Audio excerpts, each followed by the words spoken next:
నమస్కారం. ఈటీవీ 360కి స్వాగతం. ముందుగా ప్రధానాంశాలు. జియోటెక్నికల్ ఫలితాలు వచ్చాకే కాళేశ్వరం పునరుద్ధరణ, నివేదిక మేరకే బ్యారేజీలపై ముందుకెళ్లాలని ప్రభుత్వం నిర్ణయం. రాష్ట్రాన్ని పెట్టుబడుల కేంద్రంగా మారుస్తున్నామన్న భట్టి, అభివృద్ధిలో భాగస్వాములు కావాలని ఎన్ఆర్ఐలకు పిలుపు. ఉచిత చేప పిల్లల పంపిణీ పథకానికి ప్రభుత్వం అనుమతి, 116 కోట్లు విడుదల, తక్షణమే టెండర్లు పిలవాలని ఆదేశం.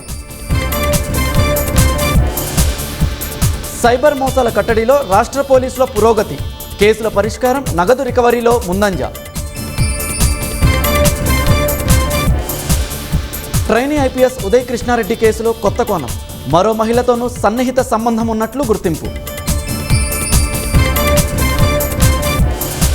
హైదరాబాద్లో మైనర్ డ్రైవింగ్తో గాయపడ్డ వ్యక్తి మృతి, కారు బ్రేక్ వేయబోయి యాక్సిలేటర్ నొక్కిన బాలుడు.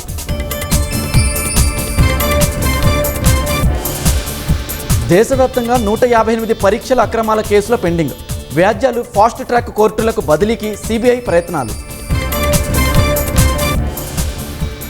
అయోధ్య విరాళాల చోరీపై దర్యాప్తునకు మరో సిట్, ఆలయ ట్రస్ట్ పనితీరుపై లోతుగా వివరాల సేకరణ.